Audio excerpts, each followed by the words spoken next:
বিসমিল্লাহির রহমানির রহিম। Welcome to Afroz channel. আশা করছি আপনারা সবাই খুব ভালো আছেন। আমি আসলে খুবই অসুস্থ ছিলাম, এখনও ঠিক পুরোপুরি সুস্থ হই নাই। তো আজকে যা রেসিপি নিয়ে আসলাম সেটা হচ্ছে ডুমুর। এই ডুমুরগুলো কিন্তু প্রচুর ঔষধি গুণে ভরপুর। এটা সবাই আসলে খেতে জানে না। তো আমি ঢাকা শহরে যেরকম পেয়েছি সেটাই কিনে এনেছি। খুব তাজা বলবো না, যেরকম পেয়েছি সেটাই কিনে এনেছি। তো এই রেসিপিটাই আজকে আমি দেখিয়ে দেব। এটা কিভাবে কাটতে হয়, আমরা কিভাবে কাটি। অনেকে অনেক রকমভাবে কাটে, কেটে বেছে নেয়। আমি যেভাবে আমরা শিখেছি আম্মুর কাছ থেকে বা দাদিদের কাছ থেকে, সেভাবেই আজকে আমি আপনাদের সাথে শেয়ার করব। তো প্রথমেই ডুমুরটার পিছনের দিকে বোটাটা কেটে নিব এবং সামনের দিকে একটু কালো মতো আছে মুখটা কেটে নিব। নিয়ে এই যে মাঝখান থেকে কেটে নিব। নিয়ে দেখবেন ডুমুর যারা কেটেছেন তারা জানেন যে এর ভিতরে এরকম দানা থাকে। তো আমরা দেখেছি ছোটোবেলায় যে দাদি আম্মুরা এইভাবে চামচ দিয়ে ভিতরে এই দানাগুলো কেটে ফেলে দিত। কারণ ডুমুর এতই ছোট, এটাকে কেটে বাদ দিয়ে কিভাবে নেওয়া যায় সেটা ঠিক অনেক কষ্টকর। তো এইভাবেই দেখতাম আম্মুরা ভিতরে দানাগুলো কেটে ফেলে দিতেন। তো আমি এইভাবেই পরিষ্কার করে নিচ্ছি। আর যেহেতু আমার হেল্পিং হ্যান্ড আছে দুলালি, তো ও থাকার কারণে আমি অনেক কিছুই ইজিতে করতে পারি। তো দুজন মিলে বেছে নিয়েছি, তো একটু সময় কম লেগেছে। এইসব জিনিস রান্না করা আসলে একটু সময় লাগে কেটে পিছে নিতে। তো এইভাবেই কেটে নিচ্ছি। আমরা ছোটোবেলায় যখন দেখেছি যে অনেক জ্বর হতো, তারপরে আম্মুরা দেখতাম মানে জ্যান্ত মাছ, কই মাছ বা মাগুর মাছ দিয়ে ডুমুর রান্না করে দিত। এতে কি হতো শুনেছি যে রুচি বাড়ে এবং শরীরটাও দ্রুত সুস্থ হয়। এই ডুমুরটা কিন্তু আসলে অনেক ঔষধি গুণে ভরপুর। ঠিক আছে, আমরা যারা অনেকেই খেতে জানি না। আমাকে তো একজন ডুমুর খেতে রান্না করতে দেখে বলেছে যে এটা খেলে পাগল হয়ে যাব। তো আমি তাকে বলেছি যে না, রান্না করে তোমাকে পাঠাবো, তুমি খেয়ে দেখো, এটা খুবই ভালো লাগে, খেতে ভালো লাগে এবং প্রচুর ঔষধি গুণে ভরপুর।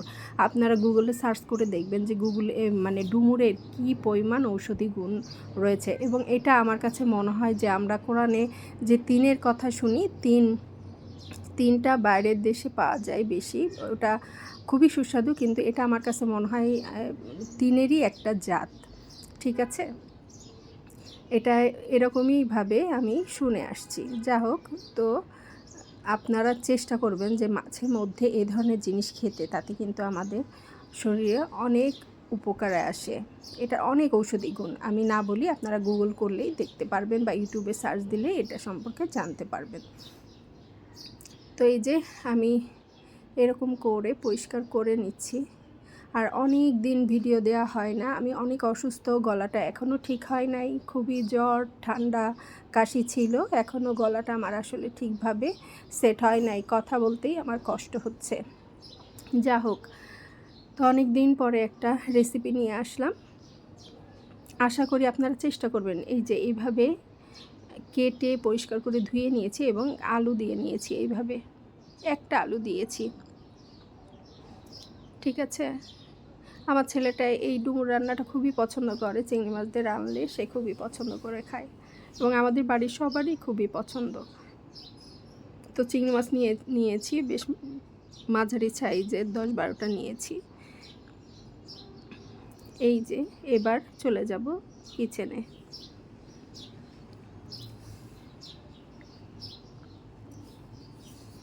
কিচেনে চলে আসছি, একটি পাত্র বসিয়ে নিয়েছি, খুব ইজি ওয়েতে দেখিয়ে দেব। আমার যদি সম্ভব হয় আরও কয়েকটা ডুমুরের রেসিপি আমি দেখিয়ে দেব।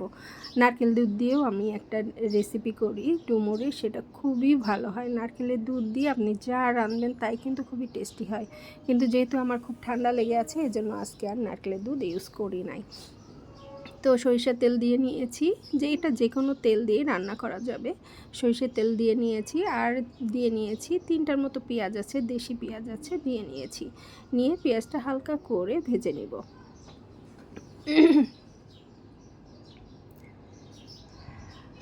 দীর্ঘ প্রায় 1 মাসে বেশি হয়ে গেছে আমি আসলে কোনো ভিডিও দিই না, কারণ আমার শরীরটাই এত অসুস্থ যে আমি কোনো কিছুই করতে পারছি না। এই যে একটু লবণ দিয়ে নিয়েছি, এখন সব মশলাগুলো দিয়ে দিব, দিয়ে একটু হালকা করে কষিয়ে নেব। হলুদের গুঁড়া দিয়েছি, শুকনো মরিচের গুঁড়া দিয়েছি একদম অল্প, আর ধনিয়ার গুঁড়া দিচ্ছি ভরে ভরে 1 চা চামচ, আর জিরার গুঁড়া দিচ্ছি আধা চামচ পরিমাণ, রসুন বাটা দিচ্ছি উঁচা 1 চা চামচ, আর একটু লাগবে। আচ্ছা, আদা বাটা দিচ্ছি 1 চা চামচ পরিমাণ। এবার সব মশলা অল্প করে হালকা আঁচে কষিয়ে নিচ্ছি। খুব জোরে আঁচে মশলা কষাবেন না, তাহলে মশলা অনেক সময় পুড়ে যায়, সেই ক্ষেত্রে কিন্তু তরকারির টেস্টটা একদম ভালো আসে না। আমি কিন্তু এখন মানে চুলার জালটা একদমই লোতে দিয়ে হালকা করে একটু কষিয়ে নিচ্ছি।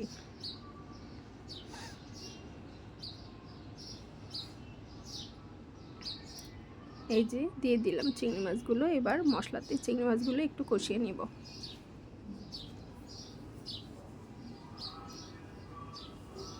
যাদের ডায়াবেটিস আছে তারা কিন্তু মাঝে মধ্যেই ডুমুরটা খাওয়ার চেষ্টা করবেন, ডুমুর নাকি ডায়াবেটিসটা কন্ট্রোল করে। তো কাঁচামরিচ দিয়ে দিলাম কয়েকটা, একটু মুখটা ফেড়ে দিয়েছি, চিড়ে দিয়েছি কাঁচামরিচের।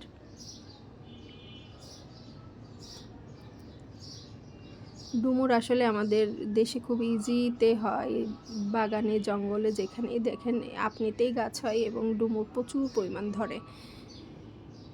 এটা আসলে আল্লাহরই একটা রহমত, অনেক ঔষধি গুণ দিয়ে রেখেছে। মানুষ না খেলেও পাখি কিন্তু প্রচুর ডুমুর খায়, খেয়াল করলে দেখতে পাবেন। গ্রামে গঞ্জে মানে দেখলেই, আমাদের বাড়ির আশেপাশে দেখলেই আমরা দেখতে পারি যে প্রচুর ডুমুর হয়ে থাকে, এবং ডুমুর মানুষে যখন খায় না তখন পেকে গেলে কিন্তু পাখিতে খায়। ঠিক আছে, তো মশলা কষানো হয়ে গেল, এখন আমি ডুমুরগুলো সব দিয়ে দিলাম, দিয়ে এবার ভালো করে এগুলো কষিয়ে নেব। এটা কিন্তু খেতে খুবই সুস্বাদু হয়। যারা খাননি তারা একবার হলেও এভাবে ট্রাই করতে পারেন, ইনশাল্লাহ ভালো লাগবে। কাটাকাটিটা একটু ঝামেলা আছে, কয়েকজন মিলে বসলে দ্রুত হয়ে যায়, গল্প করতে করতেই হয়ে যায়। আমাদের দেখতাম যেদিন এগুলো রান্না করতো দাদি আম্মু সবাই মিলে আমরা বসতাম, বসে এইগুলো মানে ভিতরে দানাটা বের করতে একটু কষ্ট হতো, চামচ দিয়ে আগে দেখতাম যে ঝিনুক দিয়ে এগুলো পরিষ্কার করা হতো। যাই হোক, এবার ঢাকা দিয়ে দিলাম, ঢাকা দিয়ে একটু কষিয়ে নেব যাতে ডুমুরগুলো নরম হয়ে যায়।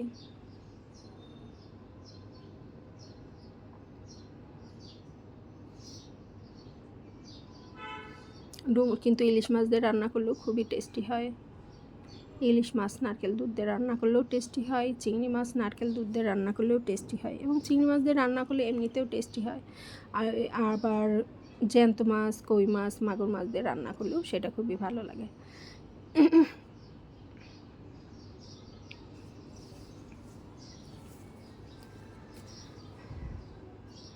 তো এই যে কষানো প্রায় হয়ে গেছে, আমি ঢাকা দিয়ে কষিয়ে নিয়েছি, একটু পরপর একটু ঢাকনা উঠিয়ে আবার নেড়ে দিয়েছি। এভাবে একটু ভালো করে কষিয়ে নিয়েছি, কারণ একটু ডুমুরটা নরম হতে একটু সময় লাগে, এ কারণে একটু আস্তে জালে ঢাকা দিয়ে ভালো করে মশলাটা কষিয়ে নিয়েছি। এখন কষানো হয়ে গেছে, দেখতেই পাচ্ছ পানিগুলো একদম শুকিয়ে গেছে, কষানো হয়ে গেছে ডুমুরটা। এখন পানি দিয়ে দেব, ঝোলের পানি দিয়ে দেব, বেশ অনেকটা পানি দেব, তাতে একটু মাখা মাখা ঝোল থাকবে এবং সব কিছু নরম হয়ে যাবে। এইভাবেই একটু ঝোলে পানি দিব।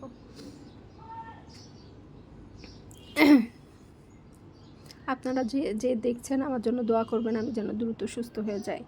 মানে আমার গলাটা একটু ঠিক হচ্ছে না, আমার শরীরটা কোনো রকম, গায়ে জ্বর থাকছে, 1 মাসের বেশি হয়ে গেছে। যা হোক, ডাক্তার দেখিয়ে টেস্ট করিয়ে 1 সপ্তাহ অ্যান্টিবায়োটিক খেয়েছি, তারপরেও আমার শরীর ঠিক হচ্ছে না, ওষুধ চলছে এখনও। যা হোক, এই যে ঢাকা দিয়ে দিলাম ঝোলের পানি দিয়ে।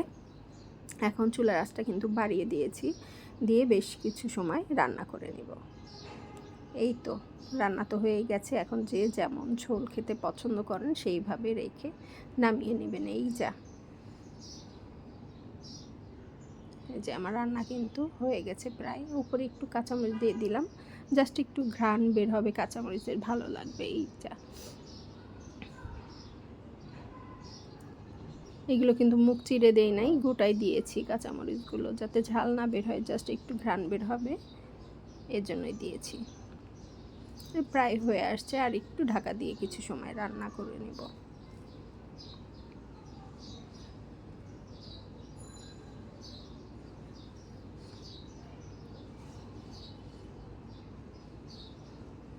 আরও 5 মিনিট পরে ঢাকা উঠিয়ে এবার বন্ধ করে দিয়েছি, হয়ে গেছে। এবং আমি রান্নার পরে একটু জিরা টালা গুঁড়া উপরে দিবই। এতে করে কি হয়, আমার কাছে মনে হয় তরকারির স্বাদটা অনেক গুণ বেড়ে যায়। এই যে আর কি, এবার জিরা গুঁড়া দিয়ে ঢাকা দিয়ে আরও কিছু সময় এমনিই রেখে দিব, চুলা কিন্তু বন্ধ, ঢাকা দিয়ে কিছু সময় রেখে দেবো। এতে করে মনে হয় কি তরকারিটা বেশ ভালো মজে যায়। এই যে তৈরি হয়ে গেছে আমার ডুমুরের তরকারি, খুবই সুস্বাদু এবং এটা অবশ্যই অনেক পুষ্টিগুণে সমৃদ্ধ একটা সবজি। যারা জানেন না তারা অবশ্যই ট্রাই করবেন, এবং যারা দেখছেন অবশ্যই আমার চ্যানেলটাকে সাবস্ক্রাইব করবেন।